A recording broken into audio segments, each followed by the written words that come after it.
ബെല്ലടിച്ചു.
السلام عليكم ورحمة الله وبركاته.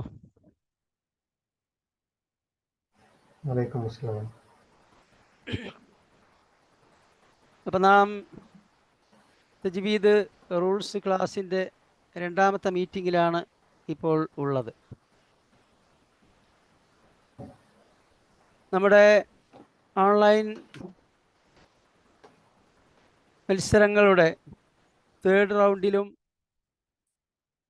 July 13 നടക്കുന്ന grand ഫിനാലെയിലും ഓരോ കുട്ടികളോടും അവർ പാരായണം ചെയ്തു കഴിഞ്ഞാൽ 3 തജ്വീദ് നിയമങ്ങൾ ചോദിക്കും. ഓരോ ഉത്തരത്തിനും ഓരോ മാർക്കാണ് ലഭിക്കുക. ആ മാർക്കും ഖുർആൻ പാരായണത്തിൻ്റെ മാർക്കും ആഡ് ചെയ്തുകൊണ്ടാണ് റാങ്ക് ലിസ്റ്റ് തയ്യാറാക്കുക. അതുകൊണ്ട് തന്നെ ഓൺലൈൻ തേർഡ് റൗണ്ട് ജൂൺ 1 മുതൽ ആരംഭിക്കുന്ന തേർഡ് റൗണ്ടിൽ നിന്ന് 5 വീതം കുട്ടികൾക്കാണ് ഓരോ വിഭാഗത്തിലും ഫൈനലിലേക്ക് അവസരം ലഭിക്കുക. 3 ഔട്ട് ഓഫ് 3 ചോദ്യങ്ങൾക്ക് ഉത്തരം നൽകുന്നവർക്ക് മാത്രമേ ഫൈനലിലേക്ക് കടന്നു പോകാൻ സാധിക്കുകയുള്ളൂ. അതുകൊണ്ട് കുട്ടികളെല്ലാവരും ആ സമയമാകുമ്പോഴേക്ക് തജ്വീദ് നിയമങ്ങൾ നല്ലപോലെ പഠിച്ചിരിക്കണം എന്നതിന് വേണ്ടിയാണ് നാം ഇങ്ങനെ ഒരു ക്ലാസ് സംഘടിപ്പിക്കുന്നത്. ഇത് എല്ലാവരും യഥാവിധി കേൾക്കുകയും പഠിക്കുകയും റിവ്യൂ ചെയ്യുകയും ചെയ്യണമെന്ന് ഒന്നുകൂടി അഭ്യർത്ഥിക്കുകയാണ്. കഴിഞ്ഞ നമ്മുടെ ക്ലാസ്സിൽ നാം വിവരിച്ചത് സക്കിനായ നൂനിൻ്റെയും തൻവീനിൻ്റെയും നിയമങ്ങളായിരുന്നു.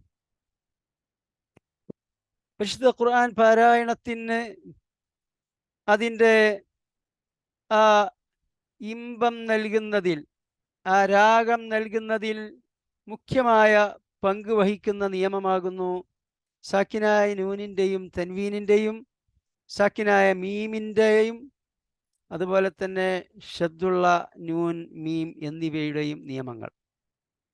സാക്കിനായ നൂനിൻ്റെയും തൻവീനിൻ്റെയും സാക്കിനായ മീമിൻ്റെയും ഷദ്ദുള്ള നൂനിൻ്റെയും ഷദ്ദുള്ള മീമിൻ്റെയും നിയമങ്ങൾ പാലിച്ചുകൊണ്ട് പാരായണം ചെയ്യുമ്പോഴാണ് ഖുർആൻ പാരായണത്തിന് അതിൻ്റെ രാഗം ലഭിക്കുക, അത് കേൾക്കാനുള്ള ഇമ്പം ലഭിക്കുക. മുഖ്യ പങ്ക് വഹിക്കുന്നവയാണ് ഈ നിയമങ്ങൾ. അതിൽ സക്കിനായ നൂനിൻ്റെയും തൻവീനിൻ്റെയും നിയമങ്ങൾ നാം കഴിഞ്ഞ ആഴ്ച പഠിച്ചു. 4 നിയമങ്ങളാണ് സാക്കിനായ നൂനിനും തൻവീനിനും ഉള്ളത്. 1 ഇദ്ഹാർ, 2 ഇദ്ഗാം, 3 ഇഖ്ഫാ, 4 ഇഖ്ലാബ്. സക്കിനായ നൂനിനോ തൻവീനിനോ ശേഷം തൊണ്ടയിൽ നിന്ന് പുറപ്പെടുന്ന 6 ഒരക്ഷരം ഹുറൂഫുൽ ഹൽഖിയ എന്ന് പറയും. ഹൽക്കിൽ നിന്ന് പുറപ്പെടുന്ന അക്ഷരങ്ങൾ ഹംസ, ഹ, ഐന്, ഹ, ഖൈന്, ഖ. ഈ 6 അക്ഷരം വന്നാൽ ആ സാക്കിനായ നൂനിനെയോ തൻവീനിനെയോ മണിക്കാതെ വ്യക്തമാക്കി വെളിവാക്കിക്കൊണ്ട് ഓതണം. അതിൻ്റെ ശരിയായ ഉച്ചാരണം വ്യക്തമാക്കണം എന്നർത്ഥം. ഇത് നാം ഉദാഹരണ സഹിതം കഴിഞ്ഞ ക്ലാസ്സിൽ പഠിച്ചു കഴിഞ്ഞു. പിന്നെ യർമലൂന എന്ന വാക്കിലുള്ള 6 അക്ഷരങ്ങൾ സാക്കിനായ നൂനിനോ തൻവീനിനോ ശേഷം ഈ 6 അക്ഷരങ്ങളിൽ ഒന്ന് വരികയാണെങ്കിൽ യാ, റാ, മീം, ലാം, വാവ്, നൂന്, ഈ അക്ഷരങ്ങളിൽ ഒന്ന് വന്നു കഴിഞ്ഞാൽ അവിടെ ഇദ്ഗാം ചെയ്തുകൊണ്ട് ഇരട്ടിപ്പിച്ചുകൊണ്ട് പാരായണം ചെയ്യണം. അതിനെ തന്നെ നാം രണ്ടാക്കി തിരിച്ചൊന്ന് ഇദ്ഗാം ബിഗുന്ന. നൗമി എന്ന വാക്കിലുള്ള 4 അക്ഷരങ്ങൾ അത് മണിച്ചുകൊണ്ടാണ് ചേർത്തി ഓതേണ്ടത്, അവിടെ ശ്രദ്ധ വരും. പിന്നെ ഇദ്ഗാം ബിലാഗുന്ന, മണിക്കാതെ ചേർത്തി ഓതാനുള്ള 2 അക്ഷരങ്ങൾ ലാം, റാ. ഇത് നാം പഠിച്ചു കഴിഞ്ഞു. 6 6 12ആയി. പിന്നീട് ഒരു നിയമമുള്ളത് ഇഖ്ലാബ്. ഇഖ്ലാബ് എന്നാൽ സാക്കിനായ നൂനിനോ തൻവീനിനോ ശേഷം ബാ എന്ന ഒരക്ഷരം വരുമ്പോഴാണ് ഇഖ്ലാബ് ചെയ്യേണ്ടത്. ഇഖ്ലാബ് എന്നാൽ ആ സാക്കിനായ നൂനിനെ അല്ലെങ്കിൽ തൻവീനിനെ മീമാക്കി മറിച്ചുകൊണ്ട് മണിച്ചുകൊണ്ട് ഓതണം. ഇതാണ് ഇഖ്ലാബ്. അപ്പോൾ 12 1 13 അക്ഷരങ്ങളായി. ബാക്കി 15 അക്ഷരങ്ങളും ഇഖ്ഫാഇനുള്ളതാകുന്നു. അഥവാ സാക്കിനായ നൂനിനോ തൻവീനിനോ ശേഷം ഈ 15 അക്ഷരങ്ങളിൽ ഏതെങ്കിലും വന്നാൽ അവിടെ ആ ശരിയായ സാക്കിനായ നൂനിൻ്റെ അല്ലെങ്കിൽ തൻവീനിൻ്റെ ഉച്ചാരണം മറച്ചു വെച്ചുകൊണ്ട് മണിച്ചുകൊണ്ട് ഓതുക. ഈ മണിക്കാനുള്ളതൊക്കെ മണിക്കേണ്ടത് 2 ഹർക്കത്താണ്. അത് ഇദ്ഗാം ബിഗുന്നയാവട്ടെ, ഇഖ്ഫ ആവട്ടെ, ഇഖ്ലാബ് ആവട്ടെ, ഇനി നാം പഠിക്കാൻ പോകുന്ന ഷദ്ദുള്ള നൂനോ ഷദ്ദുള്ള മീമോ ആവട്ടെ, എല്ലാം 2 ഹർക്കത്താണ് മണിക്കേണ്ടത്. ഒരു ഹർക്കത്ത് എന്നാൽ നമ്മുടെ ഈ ചൂണ്ടുവിരൽ ഒരു മീഡിയം സ്പീഡിൽ മടക്കാനുള്ള സമയമാണ്. കണ്ടില്ല, 1 2, ഇതാണ് 2 ഹർക്കത്ത്. ഇത്രയാണ് മണിക്കേണ്ടത്. ഓക്കെ, ഇത് നാം കഴിഞ്ഞ ആഴ്ച പഠിച്ചു കഴിഞ്ഞതാണ്. ഇനി ഇന്ന് നാം പ്രവേശിക്കുന്നത് സാക്കിനായ മീമിൻ്റെ നിയമത്തിലേക്കാണ്. സാക്കിനായ മീമിൻ്റെ നിയമം, അതാണ് ഈ തജ്വീദ് ക്ലാസ്സിലെ 2ാമത്തെ പാഠം. Harshid, screen share please.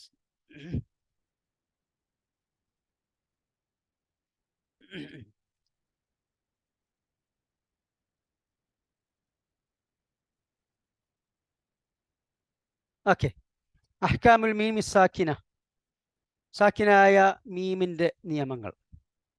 Okay, നാം അടുത്ത സ്ലൈഡ്. ഓക്കെ, സാക്കിനായ നൂനിനും തൻവീനിനും നാം 4 നിയമങ്ങളാണ് പഠിച്ചിരുന്നത്. 4 നിയമം. അതിൽ നിന്ന് ഒരു നിയമം കുറച്ച് 3 നിയമങ്ങളാണ് സാക്കിനായ മീമിനുള്ളത്. സാക്കിനായ മീമിൻ്റെ നിയമം ആകെ 5 മിനിറ്റ് കൊണ്ട് പഠിക്കാനേ ഉള്ളൂ. സാക്കിനായ നൂനിനും തൻവീനിനും ഉള്ള നിയമങ്ങളിൽ ഇഖ്ലാബ് എന്ന നിയമം സാക്കിനായ മീമിനില്ല. ബാക്കി 3 നിയമങ്ങളുണ്ട്. ഇദ്ഗാമുണ്ട്, ഇഖ്ഫ ഉണ്ട്, ഇൽഹാർ ഉണ്ട്. പക്ഷേ ഇവിടുത്തെ വ്യത്യാസം എന്താണെന്ന് ചോദിച്ചാൽ, അടുത്ത സ്ലൈഡ്. ഓക്കെ, സാക്കിനായ മീമിന് ശേഷം മീമ് തന്നെ വരികയാണെങ്കിൽ ഇദ്ഗാമാണ്. ഒരേ ഒരു അക്ഷരം. ഇദ്ഗാം എന്നാൽ ഇരട്ടിപ്പിക്കുക, ശദ്ദ് വരിക എന്നാണ് അർത്ഥം എന്ന് നാം പറഞ്ഞു. ഇവിടെ അല്ലദീ അത്വഅമഹും സാക്കിനായ മീം വന്നു, അതിനുശേഷം മീമ് തന്നെ വന്നു. അപ്പൊ എന്ത് ചെയ്യും? ഈ സുക്കൂനുള്ള മീമിനെ ഈ ഹറക്കത്തുള്ള മീമിലേക്ക് ചേർത്ത് കൊണ്ട് പാരായണം ചെയ്യുന്നു. അപ്പൊ അവിടെ ശദ്ദ് വരും. ആദ്യത്തെ മീം 2ാമത്തെ മീമിലേക്ക് ചേർത്ത് കൊണ്ട് ഓതുമ്പോൾ അവിടെ ശദ്ദ് വരും. ഇതാണ് ഇദ്ഗാം, ഇരട്ടിപ്പിക്കുക, ശദ്ദ് വരിക. അതോടൊപ്പം മണിക്കുക കൂടി വേണം, 2 ഹർക്കത്ത്. കാരണം മീമിന് ശദ്ദ് വന്നാൽ 2 ഹർക്കത്ത് മണിക്കണം. അടുത്തത് വആമനഹും മിൻ, അവിടെയും അത് തന്നെ ആവർത്തിച്ചു. ഇന്നഹ അലൈഹിം മുഅ്സദ, 3ാമത്തെ ഉദാഹരണം, അവിടെയും അത് റിപ്പീറ്റ് ചെയ്യപ്പെട്ടു. അപ്പൊ സാക്കിനായ മീമിന് ശേഷം മീമ് വരുന്നുണ്ടോ, അവിടെ ഇദ്ഗാം. ഇപ്പൊ ഇതില് നിങ്ങളോട് ചോദ്യം ചോദിക്കുകയാണെങ്കിൽ, ഇവിടെ ഇദ്ഗാം എന്ന് പറയുന്നതോടുകൂടി നിങ്ങൾക്ക് ഒരു മാർക്ക് ലഭിച്ചു കഴിഞ്ഞു, വിലപ്പെട്ട മാർക്ക്. ഇത്രയേ ഉള്ളൂ കാര്യം. ഓക്കെ, ഇനി ആ ഉദാഹരണങ്ങൾ ഞാനൊന്ന് പാരായണം ചെയ്യാം. പാരായണം ചെയ്യുമ്പോൾ മീം വരുന്നിടത്ത് മാത്രമാണ്, സാക്കിനായ മീം അതിനുശേഷം മറ്റൊരു മീം വരുന്നിടത്ത് മാത്രമാണ് നിങ്ങൾ ശ്രദ്ധിക്കേണ്ടത്. അഊദു ബില്ലാഹി മിനശ് ശൈത്വാനിർ റജീം അല്ലദീ അത്വഅമഹും മിൻ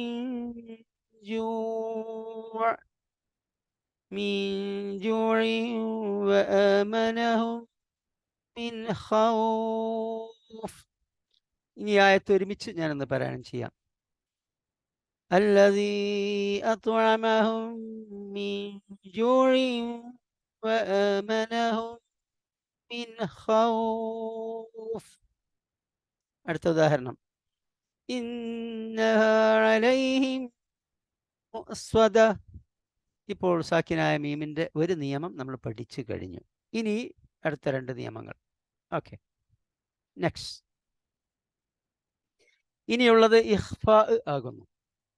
ഇഖ്ഫ എന്നാൽ മറച്ചു വെക്കുക എന്നാണ് അതിൻ്റെ അർത്ഥം എന്ന് നാം മുമ്പ് പറഞ്ഞിട്ടുണ്ട്.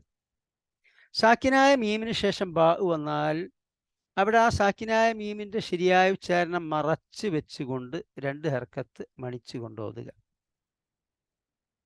ഇപ്പൊ ഇദ്ഗാം മണിക്കലായിരുന്നു, പക്ഷെ അത് വ്യത്യാസം. ഇദ്ഗാം ആകുമ്പോൾ അവിടെ ശദ്ദ് വരും, ഇഖ്ഫ ആകുമ്പോൾ ശദ്ദ് വരൂല. ഇതാണ് അതിൻ്റെ വ്യത്യാസം. ഇനി ഞാൻ പാരായണം ചെയ്യുമ്പോൾ ശ്രദ്ധിക്കുക. ഇന്ന റബ്ബഹും بهم يومئذ لخبير. റബ്ബഹും എന്ന മീം വ്യക്തമാക്കാതെ അത് മറച്ചു വെച്ചുകൊണ്ട് ഇന്ന റബ്ബഹും ബിഹിം യൗമഇദിൻ ലഖബീർ. അടുത്ത ഉദാഹരണം തർമീഹിം ബിഹിജാറത്തിൻ മിൻ സിജ്ജീൽ. തർമീഹിം ബിഹിജാറത്തിൻ മിൻ സിജ്ജീൽ. ഇതോടുകൂടി സാക്കിനായ മീമിന്റെ രണ്ടാമത്തെ നിയമവും നാം പഠിച്ചു കഴിഞ്ഞു. ഇനി മൂന്നാമത്തെ നിയമം. ഇനിയുള്ളത് ഇൽഹാർ ആകുന്നു. ഈ ഇദ്ഗാമിന്റെ മീമും ഇഖ്ഫാന്റെ ബാവും മാറ്റി നിർത്തിയാൽ ബാക്കി 26 അക്ഷരങ്ങൾ വന്നാലും ഇൽഹാറാണ്, അഥവാ സാക്കിനായ മീമിന്റെ ശരിയായ ഉച്ചാരണം വെളിവാക്കുക, വ്യക്തമാക്കുക. ഇവിടെ നോക്കുക, ആദ്യത്തെ ഉദാഹരണം അലം അലം അലം തറ. ആ മീമിന്റെ ശരിയായ ഉച്ചാരണം വെളിവാക്കി, ഇതാണ് ഇൽഹാർ. ഇനി അടുത്തത് അലം യജ്അൽ. അലം കൈദഹും ഫീ. അവിടെയും അങ്ങനെ തന്നെ. മൂന്നാമത്തെ ഉദാഹരണം വഅർസല അലൈഹിം അലൈഹിം ത്വയ്റൻ. കണ്ടില്ലേ, അവിടെ മറച്ചു വെക്കാൻ പാടില്ല, മണിക്കാൻ പാടില്ല, ചേർത്തി ഓതാൻ പാടില്ല. ശരിയായ ആ മീമിന്റെ ഉച്ചാരണം വെളിവാക്കണം. ഇനി ആ 3 ഉദാഹരണങ്ങൾ ഞാനൊന്ന് പാരായണം ചെയ്യാം. അപ്പോൾ സാക്കിനായ മീം വരുന്നിടത്താണ് നിങ്ങൾ ശ്രദ്ധിക്കേണ്ടത്. അലം തറ കൈഫ ഫഅല റബ്ബുക ബിഅസ്ഹാബിൽ ഫീൽ. അലം യജ്അൽ കൈദഹും ഫീ തദ്ലീൽ വഅർസല അലൈഹിം ത്വയ്റൻ അബാബീൽ. സദഖല്ലാഹുൽ അദീം. ഇതോടുകൂടി സാക്കിനായ മീമിന്റെ നിയമം നാം പഠിച്ചു കഴിഞ്ഞു. ഇനി മത്സരത്തിൽ നിങ്ങളോട് ഈ സാക്കിനായ മീം അതിനുശേഷം ബാओ മീമോ വരാത്തത് ചോദിച്ചു കഴിഞ്ഞാൽ ഉടനെ ഉത്തരം പറയുക. ഇൽഹാർ. തീർന്നു, ഒരു മാർക്ക് നിങ്ങൾ കരസ്ഥമാക്കി കഴിഞ്ഞു. ഇനി നമ്മൾ മൂന്നാമത്തെ പാഠത്തിലേക്ക് പ്രവേശിക്കുകയാണ്. മൂന്നാമത്തെ പാഠം അത്തഫ്ഹീം വത്തർഖീഖ്. തഫ്ഹീമും തർഖീഖും. തഫ്ഹീം എന്നാൽ കനപ്പിക്കുക, റഫാക്കി ഉച്ചരിക്കുക. തർഖീഖ് എന്നാൽ നേരിയതാക്കുക, സോഫ്റ്റ് ആക്കുക. ഓക്കെ, ഈ തഫ്ഹീമും തർഖീഖും എവിടെയെല്ലാം ഉണ്ട്, ഏതെല്ലാം അക്ഷരങ്ങളിലുണ്ട്, ഇതാണ് ഇനി നമുക്ക് നോക്കാനുള്ളത്. അടുത്ത സ്ലൈഡ്. ഓക്കെ, തഫ്ഹീമും തർഖീഖും ഒന്ന് ഫി ഇസ്മുൽ ജലാല. ജലാലത്തിൻ്റെ ഇസ്മിൽ ഉണ്ട്. ജലാലത്തിൻ്റെ ഇസ്മ എന്ന് പറയുമ്പോൾ ലഫ്ലുൽ ജലാല. ലഫ്ലുൽ ജലാല എന്നാൽ അള്ളാഹുവിൻ്റെ മഹദ് നാമം എന്നാണ് അതിൻ്റെ അർത്ഥം. അഥവാ അല്ലാഹ്. അല്ലാഹ് ഇതിന് പറയുന്ന പേരാകുന്നു ലഫ്ലുൽ ജലാല, അള്ളാഹുവിൻ്റെ മഹദ് നാമം. പരിശുദ്ധ ഖുർആനിൽ 2000-ലധികം പ്രാവശ്യം വന്നിട്ടുള്ളത് ഈ ലഫ്ലുൽ ജലാലത്താകുന്നു. അള്ളാഹുവിൻ്റെ 99 വിശിഷ്ടനാമങ്ങളുണ്ട്, അസ്മാഉൽ ഹുസ്നയുണ്ട്. അതിലേറ്റവും കൂടുതൽ പ്രാവശ്യം ഖുർആനിൽ വന്നിട്ടുള്ളത് അല്ലാഹ് എന്ന ലഫ്ലുൽ ജലാലത്താണ്. ബാക്കി റഹ്മാൻ, റഹീം എന്നതൊക്കെ അതിൻ്റെ വളരെ കുറച്ച് മാത്രം, 500-ൽ താഴെ മാത്രമേ വന്നിട്ടുള്ളൂ. ഈ ലഫ്ലുൽ ജലാലത്തിലെ ലാമിന്, അല്ലാഹ്, അവിടെ ലാമാണ്, 2 ലാമാണ് അവിടെ ഉള്ളത്. ആ ലാമിന് ചില സ്ഥലങ്ങളിൽ തഫ്ഹീമാക്കിക്കൊണ്ടാണ് ഉച്ചരിക്കുക, ലാമിനെ ചില സ്ഥലത്ത് തർക്കീഖാക്കിക്കൊണ്ടാണ് ഉച്ചരിക്കുക. അത് നമ്മൾ ഉദാഹരണ സഹിതം ഇപ്പോൾ കാണും. ഇനി രണ്ടാമത് തഫ്ഹീമും തർക്കീഖുമുള്ളത് റായിൽ. റായിന് ചില സ്ഥലത്ത് തഫ്ഹീമാണ്, കനപ്പിച്ചുകൊണ്ട് ഉച്ചരിക്കണം, ചില സ്ഥലത്ത് തർക്കീഖാണ്. അത് കിസ്ർ വരുന്നിടത്തുണ്ട്, അതുപോലെ തന്നെ സുക്കൂൻ വരുന്നിടത്തുമുണ്ട് തഫ്ഹീമും തർക്കീഖും. അതാണ് നാം ഇപ്പോൾ പഠിക്കാൻ പോകുന്നത്. അടുത്ത സ്ലൈഡ്. ഓക്കെ. ലഫ്ദുൽ ജലാലത്തിലെ തർക്കീക്കും തഫ്ഹീമുമാണ് നാം ആദ്യമായി പഠിക്കാൻ പോകുന്നത്. അടുത്തത്. ഓക്കെ. ലഫ്ദുൽ ജലാലത്തിന് അഥവാ അല്ലാഹ് എന്ന മഹത് നാമത്തിന് ഫത്ഹ് വരികയാണെങ്കിൽ അവിടെ തഫ്ഹീമാണ്, കനപ്പിച്ചുകൊണ്ടാണ് ഉച്ചരിക്കുക. ലഫ്ദുൽ ജലാലത്തിന് മുമ്പ്, ലഫ്ദുൽ ജലാലത്തിന് മുൻപ് ഫത്ഹ് വരുമ്പോൾ, അതുപോലെ തന്നെ ലഫ്ദുൽ ജലാലത്തിന് മുൻപ് ലൊമ്മ് വരുമ്പോൾ അത് കനപ്പിച്ചുകൊണ്ട് തഫ്ഹീമാക്കിക്കൊണ്ട് ഉച്ചരിക്കണം. ഇനി ഇവിടെ ഉദാഹരണം കൊടുത്തിരിക്കുന്നു, നോക്കുക. ആയത്ത് കുറച്ച് മേലോട്ട് കൊണ്ടുവരിക. ഒന്നുകൂടെ. ഓക്കെ. ഇവിടെ നോക്കുക. യബ്അസുഹുമുല്ലാഹു, ലഫ്ദുൽ ജലാലത്തിന് മുമ്പ് ലൊമ്മ് വന്നു, അതുകൊണ്ട് തന്നെ യബ്അസുഹുമുല്ലാഹു കനപ്പിച്ചുകൊണ്ടാണ് ഉച്ചരിച്ചത്. അടുത്തത് അഹ്സ്വാഹുല്ലാഹു, ലഫ്ദുൽ ജലാലത്തിന്റെ മുമ്പ് ലൊമ്മ് തന്നെ വീണ്ടും വന്നു. ഇനി വല്ലാഹു, കണ്ട, വല്ലാഹു ലഫ്ദുൽ ജലാലത്തിന്റെ മുമ്പ് ഫത്ഹ് വന്നു. അപ്പോൾ ഫത്ഹ് വന്നാലും ലൊമ്മ് വന്നാലും തഫ്ഹീമാക്കിക്കൊണ്ടാണ് ഉച്ചരിക്കേണ്ടത്. ഈ ആയത്ത് ഞാൻ പാരായണം ചെയ്യുമ്പോൾ ശ്രദ്ധിക്കുക. യൗമ യബ്അസുഹുമുല്ലാഹു ജമീഅൻ ഫയുനബ്ബിഉഹും ബിമാ അമിലു അഹ്സാഹുല്ലാഹു വനസൂഹു വല്ലാഹു അലാ കുല്ലി ശൈഇൻ ഷഹീദ്. ഇപ്പോൾ ലഫ്ദുൽ ജലാലത്തിന് എവിടെയാണ് തഫ്ഹീം വരിക എന്ന് ഉദാഹരണ സഹിതം നാം കണ്ടു കഴിഞ്ഞു. അടുത്തത് തർക്കീക്കിലേക്ക് പോകാം. ഓക്കെ. ലഫ്ദുൽ ജലാലത്തിൽ അത് നേരിയതാക്കിക്കൊണ്ട് തർക്കീക്കാക്കിക്കൊണ്ട് ഓതേണ്ടത് ലഫ്ദുൽ ജലാലത്തിന് മുൻപ് കിസ്ർ വരുമ്പോഴാണ്. അവിടെ ഉദാഹരണം നമ്മൾ ബിസ്മി ഓതാറുണ്ട്. ബിസ്മില്ലാഹി എന്നാണ് ഓതുക, ബിസ്മില്ലാഹി എന്ന് ഓതൂല, ഓതാൻ പാടില്ല. ബിസ്മില്ലാഹി, ഇതാണ് തർക്കീക്ക്, നേരിയതാക്കുക. മറ്റേത് വല്ലാഹു അഹ്സാഹുല്ലാഹു, തഫ്ഹീം, കനപ്പിക്കുന്നു. ഇവിടെ ബിസ്മില്ലാഹി. ഇനി അടുത്ത ആയത്തിലുള്ള ഉദാഹരണങ്ങൾ നോക്കുക. തുഅ്മിനൂന ബില്ലാഹി ഫീ സബീലില്ലാഹി, അവിടെയൊക്കെ ലഫ്ദുൽ ജലാലത്തിന്റെ മുമ്പ് കിസ്ർ വന്നതുകൊണ്ട് അത് തർക്കീക്കാക്കിക്കൊണ്ട് നേരിയതാക്കി പാരായണം ചെയ്യുന്നു. ഇനി ഞാനൊന്ന് ഓതാം. ഓതുമ്പോൾ ആ ലഫ്ദുൽ ജലാലത്ത് വരുന്നിടത്ത് മാത്രം ശ്രദ്ധിക്കുക. ബിസ്മില്ലാഹിർ റഹ്മാനിർ റഹീം. تؤمنون بالله ورسوله وتجاهدون في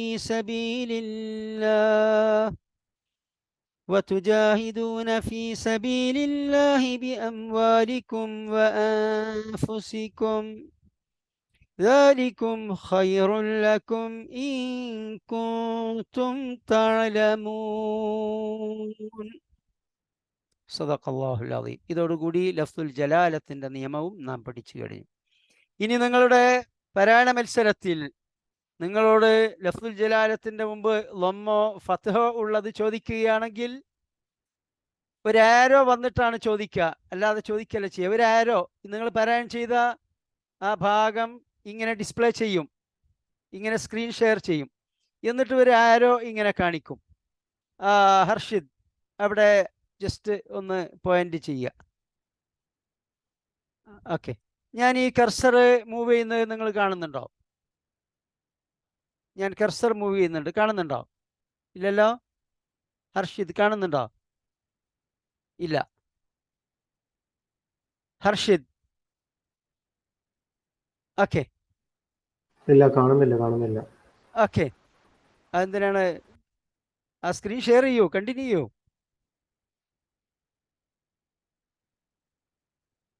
ഓക്കെ. അവിടെ ആ കർസർ ഒന്ന് അവിടെ കൊണ്ടുവരൂ. മേലെ ബിസ്മില്ലാഹി എന്നുള്ള അടുത്ത് ബിസ്മില്ലാഹി, ആ ലഫ്ദുൽ ജലാലത്തിന്റെ അവിടെ കാണിക്കൂ. ഇവരോട് എങ്ങനെയാണ് ചോദ്യം ചോദിക്കുന്നത് എന്ന് വ്യക്തമാക്കാൻ വേണ്ടിയാണ്. ഇൻഷാ അല്ലാ ഒരു വീഡിയോ നമ്മൾ ഗ്രൂപ്പിൽ പോസ്റ്റ് ചെയ്യും. എങ്ങനെയാണ് ആ ചോദ്യങ്ങൾ ബിസ്മില്ലാഹി എന്നെടുത്ത് കാണിക്കൂ ഹർഷീദ്. Okay okay. ആ ബിസ്മില്ലാഹി എന്നിടത്ത് ഒരു ആരോ ഇങ്ങനെ പോയിന്റ് ചെയ്യുമ്പോൾ അതാണ് നിങ്ങളോടുള്ള ചോദ്യം. അവിടുത്തെ നിയമമാണ് നിങ്ങൾ പറയേണ്ടത്. ഇത് ഇവിടെ കാണിച്ചാൽ, ബിസ്മില്ലാഹി എന്നിടത്ത് കാണിച്ചാൽ നിങ്ങൾ തർക്കീക്ക് എന്ന് പറയുന്നതോടുകൂടി നിങ്ങൾക്ക് മാർക്ക് ലഭിച്ചു. ഓക്കെ. ഇതിൻ്റെ എങ്ങനെയാണ് ചോദിക്കുന്നത്, അതിൻ്റെ ശരിയായ വീഡിയോ നമ്മൾ ഗ്രൂപ്പിൽ പോസ്റ്റ് ചെയ്യുന്നുണ്ട്. അത് കണ്ടു കഴിഞ്ഞാൽ നിങ്ങൾക്ക് വ്യക്തമായി മനസ്സിലാക്കാൻ സാധിക്കും. ഓക്കെ. ഈ ക്ലാസ് കഴിഞ്ഞാൽ തന്നെ നമ്മളത് ഗ്രൂപ്പിൽ പോസ്റ്റ് ചെയ്യുന്നുണ്ട്. ഇനി നമ്മൾ ലഫ്ദുൽ ജലാലത്തിൻ്റെ നിയമം പഠിച്ചു കഴിഞ്ഞു. അതിൻ്റെ തഫ്ഹീമും തർക്കീക്കും ഉദാഹരണ സഹിതം കണ്ടു കഴിഞ്ഞു. ഇനി അടുത്തതായി റാഇൻ്റെ തർക്കീക്കാണ് നമുക്ക് പഠിക്കാനുള്ളത്. التفخيم والترقيق في റായിൽ വരുന്ന തഫ്ഹീമും തർക്കീക്കും. ഓക്കെ. അടുത്തത് ഓക്കെ. ഇവിടെ അടുത്ത സ്ലൈഡ്.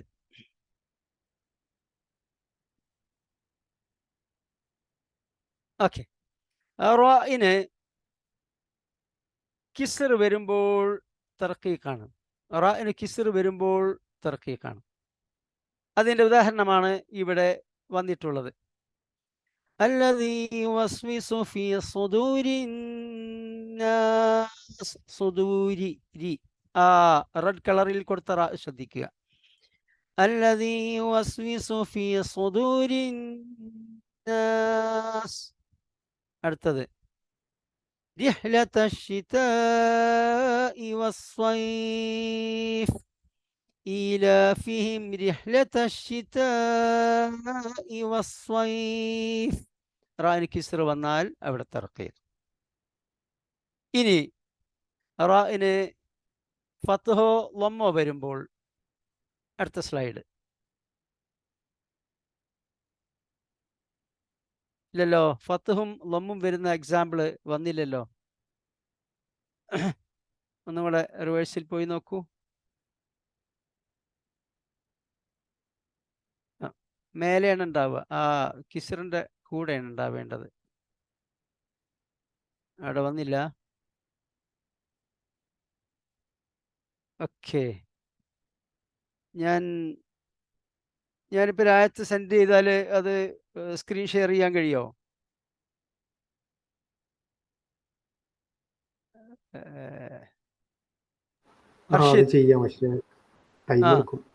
എന്നാ വേണ്ട.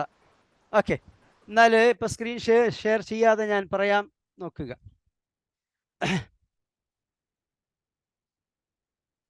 സൂറത്തുൽ ഫീലിൽ അലം തറ കണ്ടില്ലേ, റാഇന് ഫത്ഹ് വന്നു. അലം തറ കൈഫ ഫഅല റബ്ബുക ബിഅസ്ഹാബിൽ ഫീൽ. അലം തറ. അതുപോലെ തന്നെ അൽഹംദുലില്ലാഹി റബ്ബിൽ ആലമീൻ. റാഇന് ഫത്ഹ് വന്നു. അർറഹ്മാനി റഹീം. റാഇന് ഫത്ഹ് വന്നു. റാഇന് ഫത്ഹ് വന്നു കഴിഞ്ഞാൽ അവിടെ തഫ്ഹീമാക്കിക്കൊണ്ട് കനപ്പിച്ചുകൊണ്ട് പാരായണം ചെയ്യാം. അടുത്തത് റാഇന് ലമ്മ് വരുമ്പോൾ മുഹമ്മദുർ റസൂലുള്ളാഹി വല്ലദീന മഅഹു അശിദ്ദാഉ അലൽ കുഫാർ. أشداء على الكفار رحماء بينهم. കണ്ടില്ലേ, റാഇന് ലമ്മ് വന്നു. റു തഫ്ഹീമാക്കിക്കൊണ്ട് പാരായണം ചെയ്യണം. അപ്പോൾ റാഇന് ഫത്ഹോ ലമ്മോ വരുമ്പോൾ തഫ്ഹീമാക്കിക്കൊണ്ട് പാരായണം ചെയ്യുക, കനപ്പിച്ചുകൊണ്ട് ഉച്ചരിക്കുക. അതേസമയത്ത് റാഇന് കിസ്ർ വരുമ്പോൾ തർഹീഖാക്കിക്കൊണ്ട് നേരിയതാക്കിക്കൊണ്ട് പാരായണം ചെയ്യുക. ഇത് വളരെ സിമ്പിളാണ്.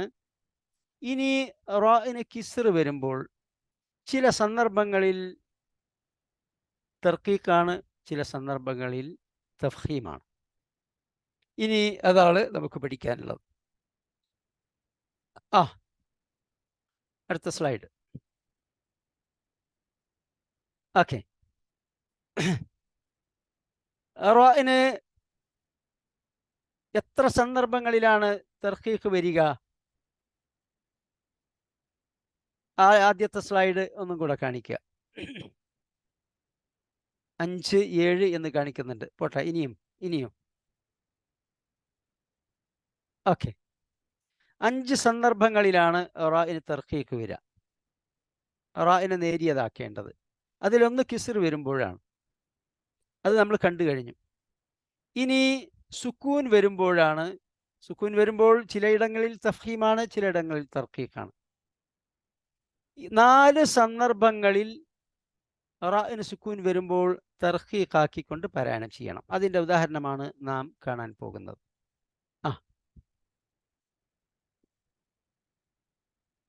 ഓക്കെ. അതിലൊന്ന് സുക്കൂനുള്ള യാഇന് ശേഷം സുക്കൂനുള്ള റാ വരിക. ഇപ്പൊ ഇവിടെ ഖദീർ കണ്ടില്ലേ, ആ റാഇന് സുക്കൂനാണ്. രണ്ടാമത് ഖൈർ, അവിടെയും ആ റാഇന് സുക്കൂനാണ്. ഈ 2 സുക്കൂനും വന്നത് യാഇന് ശേഷമാണ്. യാഇന് സുക്കൂന് വരണം, സാക്കിനായ യാഇന് ശേഷം. സാക്കിൻ എന്ന് പറയുമ്പോൾ ശ്രദ്ധിക്കേണ്ടത്, ഇപ്പൊ ആദ്യത്തെ ഖദീർ എന്നിടത്ത് യാഇന് സുക്കൂൻ എഴുതിയിട്ടില്ല, എന്നാൽ രണ്ടാമത്തെ ഖൈർ എന്നിടത്ത് സുക്കൂൻ എഴുതിയിട്ടുണ്ട്. അപ്പൊ സാക്കിനായ യാ എന്ന് പറഞ്ഞാൽ ഫത്ഹോ കിസ്റോ ലൊമ്മോ ഇല്ലാത്തത് എന്നാണ് അർത്ഥം. അത് സാക്കിനായ നൂൻ എന്ന് പറഞ്ഞാലും അങ്ങനെ തന്നെ, സാക്കിനായ മീം എന്ന് പറഞ്ഞാലും അങ്ങനെ തന്നെ. അപ്പോ ഈ സുക്കൂനുള്ള യാഇന് ശേഷം റാഇന് സുക്കൂൻ വരുമ്പോൾ അവിടെ തർക്കീഖാക്കിക്കൊണ്ടാണ് പാരായണം ചെയ്യുക. ഖദീർ എന്ന് പറയാൻ പാടില്ല, ഖദീർ. കണ്ടില്ലേ, വഹുവ അലാ കുല്ലി ഷൈഇൻ ഖദീർ, വഹുവ അലാ കുല്ലി ഷൈഇൻ ഖദീർ ഫലഹും അജ്റുൻ കബീർ. ഉണ്ടോ? അവിടെയൊക്കെ ആ റാ തർക്കീഖാക്കിക്കൊണ്ട് പാരായണം ചെയ്യണം. അതുപോലെ തന്നെ ഖൈർ ഉണ്ടല്ലേ, ഖൈർ അവിടെ വഖഫ് ചെയ്യുമ്പോൾ ആ റാഇന് തർക്കീഖാക്കിക്കൊണ്ട് പാരായണം ചെയ്യണം. അടുത്ത ഉദാഹരണം.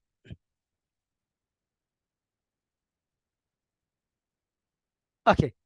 ഇനി റാ തർക്കീഖാക്കിക്കൊണ്ട് പാരായണം ചെയ്യേണ്ടതിൻ്റെ മൂന്നാമത്തെ സന്ദർഭമാണ് സ്ഥിരമായ കിസ്റിന് ശേഷം. ഇവിടെ ശ്രദ്ധിക്കുക, ഇപ്പൊ ഈ ക്ലാസ്സിൽ പങ്കെടുക്കുന്നവരും മത്സരാർത്ഥികളും അതിൽ കാറ്റഗറി 2കാരുണ്ട്, കാറ്റഗറി 3യിൽപ്പെട്ടവരുണ്ട്. ഈ സാക്കിനായ റാഇൻ്റേത് ചിലത് ഇപ്പൊ ഈ പറഞ്ഞു കഴിഞ്ഞത് സിമ്പിളാണ്, അതിൽ കോംപ്ലിക്കേഷൻ ഒന്നുമില്ല. അത് കാറ്റഗറി 2കാരോട് അങ്ങനെയുള്ളതേ ചോദിക്കുള്ളൂ. എന്നാൽ സാക്കിനായ റാഇൻ്റേത് ചിലത് കുറച്ച് കോംപ്ലിക്കേറ്റഡ് ആണ്. അത് കാറ്റഗറി 2കാരോട് ചോദിക്കൂല, കാറ്റഗറി 3കാരോട് മാത്രമാണ് ചോദിക്കുള്ളൂ. പക്ഷേ നമ്മൾ ക്ലാസ് എടുക്കുമ്പോൾ കാറ്റഗറി 3യിൽപ്പെട്ട കുട്ടികൾ ഉള്ളത് കൊണ്ട് അതും ക്ലാസ് എടുക്കും. ഇവിടെ അതിൽപ്പെട്ടതാണ്, കുറച്ച് കോംപ്ലിക്കേഷൻ ഉണ്ട്.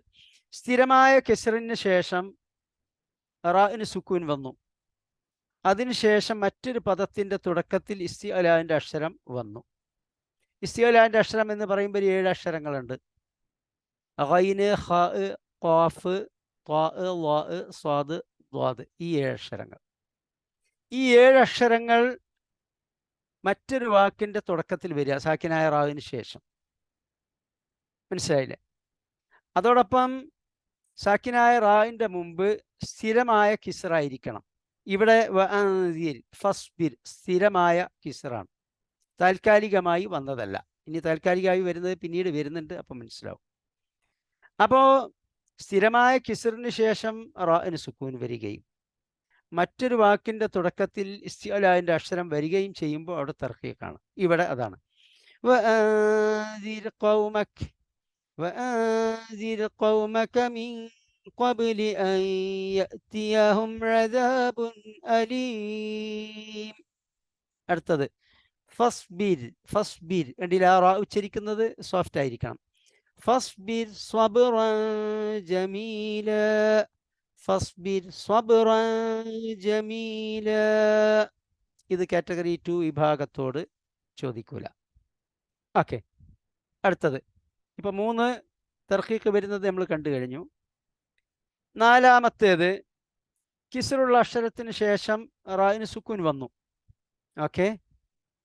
അതിനുശേഷം ഇസ്തിഅലാന്റെ അക്ഷരം വന്നീല. ഇപ്പൊ ഇവിടെ ഫിരാവുൻ കണ്ടില്ലേ, കിസ്റുള്ള അക്ഷരത്തിന് ശേഷമാണ് റാവിന് സുക്കൂൻ വന്നത്. അതിനുശേഷം വന്നത് ഐനാണ്, ഇസ്തിഅലാന്റെ അക്ഷരമല്ല. അത്തരം സന്ദർഭങ്ങളിൽ അത് തർക്കീക്കാക്കണം, സോഫ്റ്റ് ആക്കണം. ഫിരാവുൻ, ഫിരാവുന കണ്ടില്ലേ, വിശുദ്ധ ഖുർആനിലുണ്ട്. ഇന്ന ഫിരാവുന അലാ ഫിൽ അർദ്. അതുമാതിരി തന്നെ സൂറത്തുൽ ഫജ്റിൽ ഉണ്ട്. ഒരുപാട് ഫിറഔന്റെ നാമം പരിശുദ്ധ ഖുർആനിൽ ഒരുപാട് സൂറത്തുകളിൽ അനേകം പ്രാവശ്യം ആവർത്തിക്കപ്പെട്ടിട്ടുണ്ട്.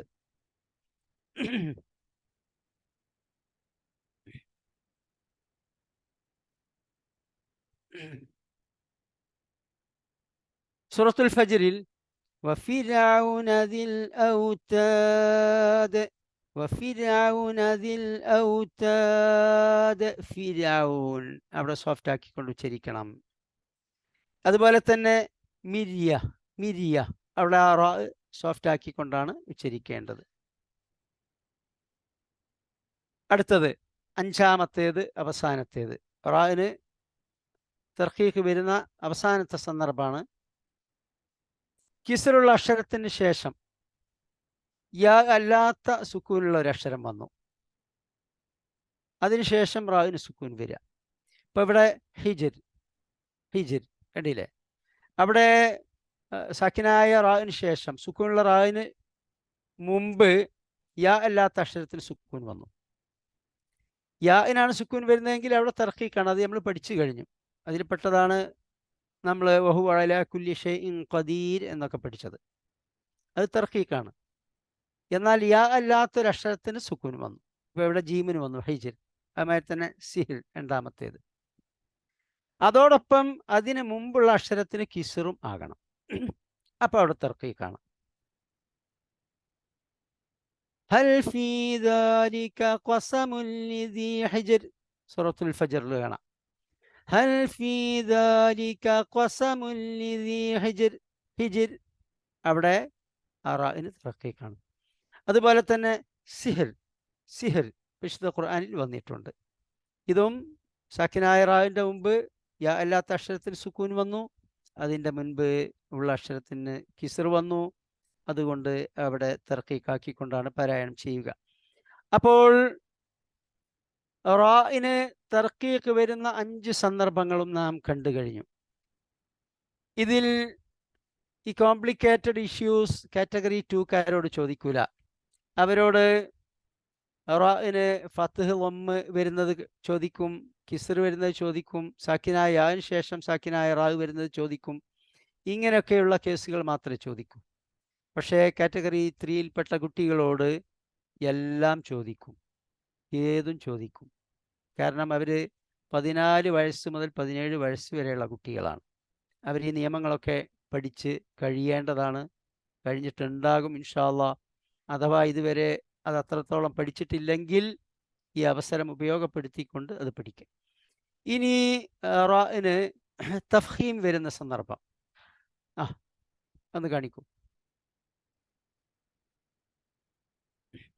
അല്ല, തഫ്ഹീം, റാഇന് തഫ്ഹീം വരുന്ന സന്ദർഭങ്ങൾ എക്സാമ്പിൾസ് ഇതിലില്ല, ഇത് വിട്ടുപോയിട്ടുണ്ടാവും. ഒന്നുകൂടെ മേലോട്ട് പോട്ടെ. ഇപ്പം തർക്കീക്കാണ് കാണിച്ച്. തഫ്ഹീം, ഓക്കെ, അതന്നെ, താഴെ താഴെ താഴെ അതിൻ്റെ താഴെ തഫ്ഹീം വരുന്ന 7 സന്ദർഭങ്ങൾ എന്ന് കാണിച്ചു, ഹെഡ്ലൈൻ വന്നു. ഓക്കെ, ഇനി ശ്രദ്ധിക്കാനുള്ളത് ഇപ്പം ഇതിൻ്റെ മുമ്പ് എല്ലാറ്റിൻ്റെയും ഉദാഹരണം വന്ന കുറച്ച് ആയത്തുകൾ കാണിച്ചു. അത് ഞാൻ ഇതും കൂടെ വിവരിച്ചിട്ട് ഒന്ന് ഡിസ്പ്ലേ ചെയ്യുക. ഓക്കെ ഓക്കെ 7 സന്ദർഭങ്ങളിൽ റാഇന് തഫ്ഹീം വരും. എക്സാമ്പിൾസ് വരട്ടെ. ഓക്കെ, ഇതാണ് നമ്മൾ നേരത്തെ റസൂൽ, റാഇന് ഫത്ഹ് വരുമ്പോൾ അവിടെ തഫ്ഹീമാണ്. റഹ്മാൻ അവിടെയും തഫ്ഹീമാണ്, കനപ്പിച്ചുകൊണ്ടാണ് ഉച്ചരിക്കുക. റസൂൽ എന്നോ റഹ്മാൻ എന്നോ അവിടെ ഉച്ചരിക്കാൻ പാടില്ല. അടുത്തത് രണ്ടാമത്തെ സന്ദർഭം റാഇന് ലമ്മ് വരുമ്പോൾ റുസിഖ, റൂഹമാഉ, ഞാൻ നേരത്തെ പാരായണം ചെയ്തതാണ് ആയത്ത്. റുഹമാഉ ബൈനഹും നമ്മൾ നേരത്തെ കണ്ടു കഴിഞ്ഞതാണ്. അടുത്തത് ഇപ്പൊ രണ്ട് സന്ദർഭങ്ങൾ കഴിഞ്ഞു. ഒന്നുകിൽ ഫത്ഹ് വരിക അല്ലെങ്കിൽ ലംബ് വരിക. ഇതൊക്കെ കാറ്റഗറി 2കാരോടും ചോദിക്കുന്നതാണ്. മൂന്നാമത്തേത് നോക്കുക. ഫത്ഹുള്ള അക്ഷരത്തിന് ശേഷം റാഇന് സുക്കൂൻ വരിക. ഇതും സിമ്പിളാണ്. ഖറിയ കണ്ടില്ലേ? ഖർദൽ എന്ന് വെച്ചാൽ സക്കിനായ റായിൻ്റെ മുമ്പ് ഫത്ഹുള്ള അക്ഷരം വരിക, എന്നാൽ അവിടെ തഫ്ഹീമാണ്. ഇതൊക്കെ കാറ്റഗറി 2 വിഭാഗത്തോട് ചോദിക്കുന്നതാണ്. അടുത്തത് നമ്പർ 4. നാലാമത്തേത് സാക്കിനായ റായിൻ്റെ മുമ്പ് ലൊമ്മ് വരിക. ഇതും വളരെ സിമ്പിളാണ്.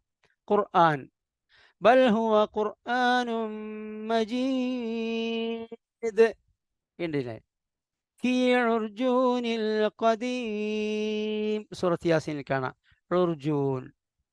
അപ്പൊ സാക്കിനായ റായിൻ്റെ മുമ്പ് ലൊമ്മ് വന്നാൽ തഫ്ഹീം, ഫത്ഹ് വന്നാൽ തഫ്ഹീം. വളരെ സിമ്പിളാണ്. അപ്പോൾ ഇത് ചോദിച്ചു കഴിഞ്ഞാൽ അവിടെ തഫ്ഹീം എന്ന് പറഞ്ഞാൽ നിങ്ങൾക്ക് മാർക്ക് ലഭിച്ചു. അടുത്തത് അഞ്ചാമത്തെ സന്ദർഭം. ഓക്കെ, ഇതാണ് കുറച്ച് കോംപ്ലിക്കേഷൻ ഉള്ളത്. ഇത് കാറ്റഗറി 3 വിഭാഗത്തോടെ ചോദിക്കും. അതായത് പുതുതായി ഉണ്ടാകുന്ന കിസറിന് ശേഷം റാവിന് സുക്കൂൻ വരിക. നേരത്തെ നമ്മൾ തർക്കീക്കിൻ്റെ പറഞ്ഞു, സ്ഥിരമായ കിസറിന് ശേഷം റാവിന് സുക്കൂൻ വരുമ്പോൾ തർക്കീക്ക. ഇവിടെ പുതുതായി ഉണ്ടാകുന്ന കിസറിന് ശേഷം റാവിന് സുക്കൂൻ വന്നാൽ തഫ്ഹീമാണ്. ഇപ്പൊ ഇവിടെ കണ്ടില്ലേ അമിർതാബു, ഇവിടെ ആ മീം ഉണ്ടല്ലോ സാക്കിനായ റായിൻ്റെ മുമ്പുള്ള അമിർതാബു എന്നാ ഓതുക. പക്ഷെ ആ മീമിന് ശരിക്ക് കിസറല്ല, എന്നാണ്, സുക്കൂനാണ്. പക്ഷെ ഇവിടെ ഖുർആൻ പാരായണ നിയമത്തിന്റെ ഭാഗമായി അവിടെ പുതുതായി ഒരു കിസർ ഉണ്ടായിരിക്കുകയാണ്. രണ്ടാമത്തേതും അങ്ങനെ തന്നെ. സാക്കിനായ റായിൻ്റെ മുമ്പ് നൂന് കിസർ വന്നിരിക്കുന്നു, പക്ഷെ അത് സ്ഥിരമായ കിസറല്ല. അവിടെ സ്ഥിരമായി ലിമൻ സുക്കൂനാണുള്ളത്. പക്ഷെ അവിടെ പാരായണ നിയമത്തിന്റെ ഭാഗമായിക്കൊണ്ട് കിസർ വന്നിരിക്കുകയാണ്. ഇതാണ് പുതുതായി ഉണ്ടാകുന്നത്. ഇങ്ങനെ പുതുതായി ഉണ്ടായ കിസറിന് ശേഷം റാഇന് സുക്കൂൻ വന്നാൽ അവിടെ തഫ്ഹീം കനപ്പിച്ചുകൊണ്ട് തഫ്ഹീമാക്കിക്കൊണ്ട് പാരായണം ചെയ്യണം. ഇത് കാറ്റഗറി 2 വിഭാഗത്തോട് ചോദിക്കൂല, അതുകൊണ്ട് നിങ്ങൾ അതിൽ പേടിക്കണ്ട. ഇതോടുകൂടി നമ്മൾ തഫ്ഹീമിൻ്റെ 5 സന്ദർഭങ്ങൾ കണ്ടു കഴിഞ്ഞു. ഇനി 2 സന്ദർഭങ്ങളും കൂടെ ബാക്കിയുണ്ട്. ഹർഷിദ്. ആറാമത്തേത് സ്ഥിരമായ കിസറിന് ശേഷം റാഇന് സുക്കൂൻ വന്നു, അതിനുശേഷം അതേ പദത്തിൽ ഇസ്തിഅലാന്റെ അക്ഷരം വരിക. നേരത്തെ നമ്മൾ തർക്കീക്ക് പഠിച്ചിരുന്നു, അത് പക്ഷേ മറ്റൊരു പദത്തിന്റെ തുടക്കത്തിൽ ഇസ്തിഅലാന്റെ അക്ഷരം വരുന്നതാണ്. അപ്പൊ തർക്കീക്കാണ്. അതാണ് ഫസ്ബിർ സ്വബ്റൻ ജമീല. ഇവിടെ അങ്ങനെയല്ല. ഇവിടെ സാക്കിനായ റായിൻ്റെ മുമ്പ് കിസർ വരിക, സ്ഥിരമായ കിസർ, അതോടൊപ്പം അതേ വാക്കിൽ ഇസ്തിഅലാന്റെ അക്ഷരം വരിക. ഇവിടെ അതാണ് സംഭവിച്ചത്. കണ്ടില്ലേ? സ്വാദ് മിർ സ്വാദ്, സ്വാദ് ഇസ്തിഅലാന്റെ അക്ഷരമാണ്. ഖിർത്വാസ് ആ ത്വാ ഇസ്തിഅലാന്റെ അക്ഷരമാണ്. അപ്പൊ അതുകൊണ്ട് അവിടെ രണ്ടും തഫ്ഹീമാക്കിക്കൊണ്ട് പാരായണം ചെയ്യണം. ഇന്ന റബ്ബക ലബിൽ മിർസാദ്, ഇന്ന റബ്ബക ലബിൽ മിർസാദ്. അതുമാതിരി തന്നെ ഖിർത്വാസ്, ഖിർത്വാസ്. ഇതോടുകൂടി റാഇന് തഫ്ഹീം വരുന്ന, റാഇനെ കനപ്പിക്കേണ്ട 6 സന്ദർഭങ്ങൾ കണ്ടു. ഇനി അവസാനത്തേത് 7-ാമത്തേത്. ഓക്കെ, ഫത്ഹോ ലൊമ്മോ ഉള്ള അക്ഷരത്തിന് ശേഷം യാ അല്ലാത്ത സുക്കൂനുള്ള ഒരു അക്ഷരം വന്നു, അതിനുശേഷം റാഇന് സുക്കൂൻ വന്നു. കണ്ട അവിടെ ഖദർ, ഖദർ.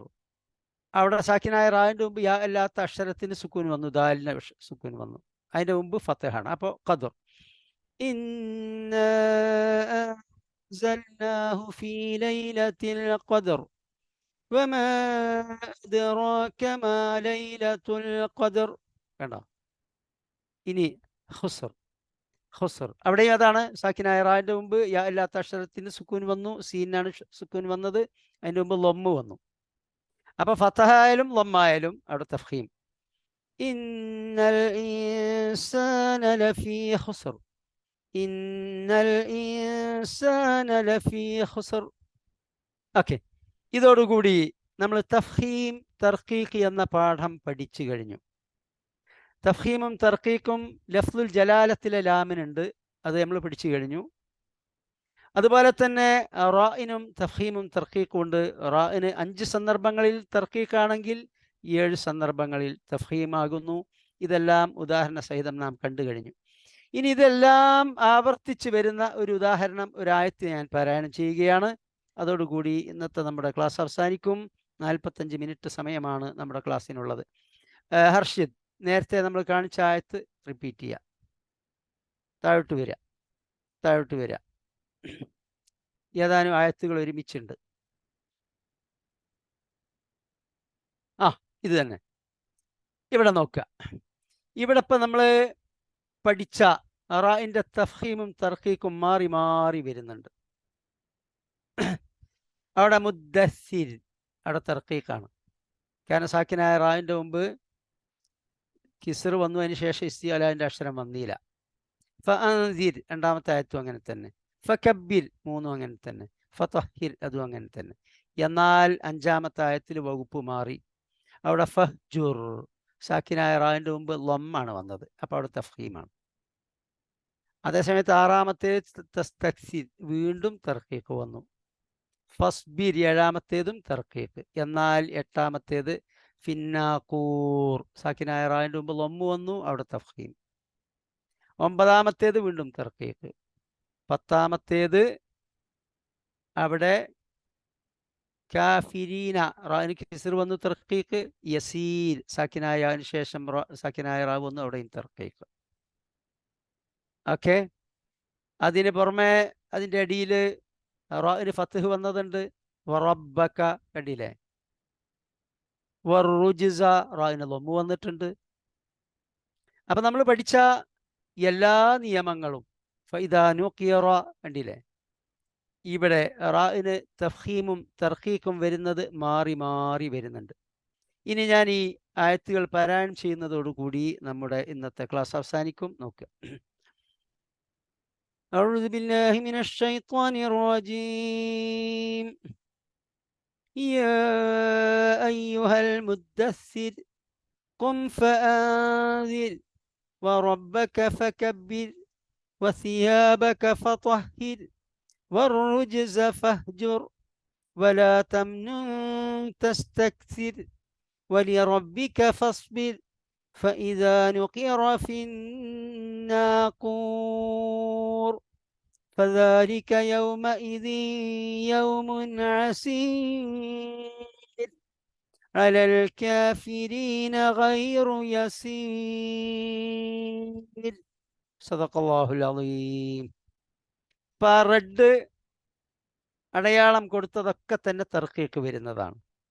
ആ റെഡ് അടയാളം കൊടുക്കാത്ത റ ഒക്കെ തഫ്ഹീമുമാകുന്നു. ഇനി ഇൻഷാ അല്ലാഹു തആല അടുത്ത ക്ലാസ്സിൽ നമുക്ക് മദ്ദിൻ്റെ നിയമങ്ങളാണ് പഠിക്കാനുള്ളത്. 2 ക്ലാസ്സുകൾ കൊണ്ട് ഇൻഷാ അല്ലാഹു തആല നമ്മുടെ ഈ ക്ലാസ്, ഈ റൂൾസിൻ്റെ ക്ലാസ്സുകൾ അവസാനിപ്പിക്കാനാണ് ഉദ്ദേശം. ഒരു പക്ഷേ 3 ക്ലാസ് വേണ്ടി വന്നേക്കാം. അടുത്ത ആഴ്ച മദ്ദിൻ്റെ നിയമങ്ങളാണ് നമ്മൾ പൂർണ്ണമായും എടുക്കുക. മദ്ദുകൾ 7 വിധമുണ്ട്, അതെല്ലാം നമ്മൾ അടുത്ത ആഴ്ച പഠിക്കും. കുട്ടികൾ നല്ലപോലെ ഇത് പഠിക്കുക. ഇത് റെക്കോർഡ് ചെയ്തത് ഗ്രൂപ്പിൽ പോസ്റ്റ് ചെയ്യുന്നതാണ്. അഥവാ ക്ലാസ് എടുത്തപ്പോൾ പൂർണ്ണമായി മനസ്സിലാവാത്ത കുട്ടികളുണ്ടെങ്കിൽ ആ റെക്കോർഡ് കേട്ടുകൊണ്ട് മനസ്സിലാക്കാൻ ശ്രമിക്കുക.